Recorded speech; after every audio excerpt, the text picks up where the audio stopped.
The hot desert wind carried dust and something else that burning afternoon in 1885, it carried the smell of wanting someone you shouldn't and trouble coming. Victoria Sterling stood on her porch watching a young cowboy tame a wild horse. At 42, she had buried one husband and promised herself no more men. But Cole Rivers, barely 22, with eyes that had seen too much war, made her feel like a woman again instead of just a widow. The way he looked at her across the dusty yard, raw, hungry, bold, sent heat through her body in ways she had forgotten. 20 years separated them, but the spark between them could have lit up the whole town. When their eyes met, she felt something dangerous wake up in her chest. Something that whispered of scandal and the kind of love that destroys everything. The townspeople were already talking.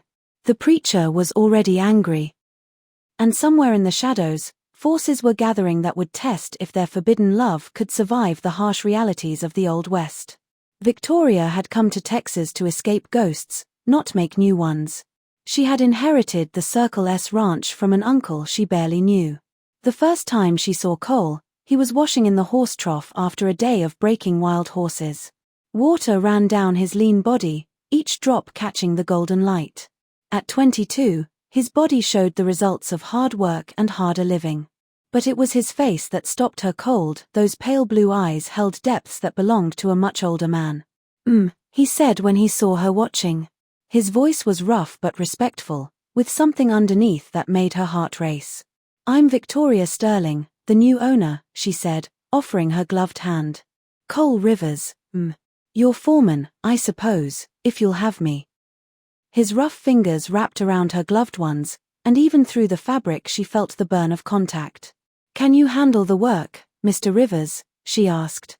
"Yes, I can handle whatever you need handled." The double meaning in his words sent warmth pooling in her belly. 3 weeks later, a dust storm swept across the land with the fury of God's own anger. Victoria was checking fence lines when the wall of brown death rolled across the sky. Cole found her just as she couldn't see anything. His strong arms pulled her from her scared horse onto his own. They rode hard for shelter, his body pressed against her back. When they reached the line shack, a crude cabin used by cowboys, they stumbled inside like refugees from hell. The silence after the storm felt deafening. Victoria stood in the center of the one-room cabin, very aware of Cole's presence, of how his wet shirt stuck to his chest. "Storm should be over by morning," he said carefully, but his eyes traced her throat where her shirt had come unbuttoned. "Mr. Rivers," she meant it as a warning, but it came out breathless. He took a step closer, then another, until she could feel the heat from his body. "Tell me to stop and I will." She should have. Every reasonable thought screamed at her to keep the boundaries that society demanded. Instead of words, she reached up and traced a small scar above his eyebrow with one finger. When he kissed her, it was with the desperate hunger of a man dying of thirst. She responded with 20 years of held-back passion. They came together on the rough blanket by the fire, two souls finding comfort in each other. The next morning brought the weight of what they'd done.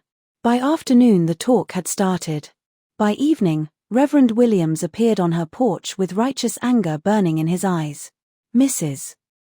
Sterling," he began, "I've heard disturbing reports about your association with young Rivers. My association with my foreman is my business, Reverend. When it becomes a scandal, it becomes everyone's business. You are a woman of means. That boy is barely grown. The impropriety is staggering." Cole appeared behind her. "Reverend, I believe Mrs. Sterling asked you to leave her business alone." "And what business would that be, boy? Seducing women old enough to birth you?" The words hit like physical blows. Cole's voice became soft as silk and twice as dangerous. "Careful, Reverend. A man can say things he can't take back." Marcus Sterling arrived like Judgment Day in a three-piece suit. Victoria's brother-in-law had never worked but had made a fortune off others' labor. "Victoria, darling," he kissed her cheek. "You look rustic." "Marcus, I wasn't expecting you." The family was concerned. "Reports of your behavior have reached Boston." "Really, Victoria, what would dear Thomas have thought?" He produced legal documents. "Uncle Samuel's will contains a morality clause."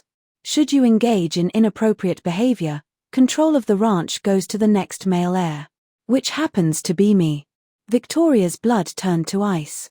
You're lying. Shall we have the judge examine these? 20 years difference in age, Victoria. What court wouldn't see that as immoral?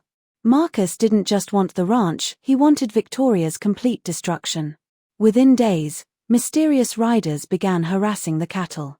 The hands started quitting, scared by night visits from armed men. The attack came at dawn. Victoria was in the kitchen when the first shot shattered the window. She grabbed her rifle and crawled to the front window.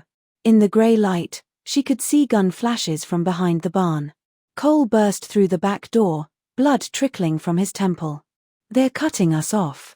We hold the house or we die. They took positions, trading shots through broken windows. The air thickened with gun smoke. But the numbers were against them. Marcus's voice cut through the noise. Rivers, Sterling. This ends now. Throw out your guns and I'll let you walk away. And if we don't? Cole called back. Then my boys finish the job. Self-defense, they'll say. A mad widow and her gunslinger lover. The final fight was no blaze of glory. Victoria shot Marcus's knee, and Cole finished it with a single shot. It was over. 6 months later, Victoria stood on the train platform in San Francisco, waiting for the evening train to Los Angeles. The gold they'd hidden had bought them new names, new histories, new possibilities. Cole, now Jack Bennett, stood beside her. The scandal had followed them west, but California was big enough to swallow their sins. At 42 and 23, they were still an unlikely pair, but in a land built on unlikely dreams, perhaps that was exactly as it should be. Sometimes the heart knows what the mind won't admit.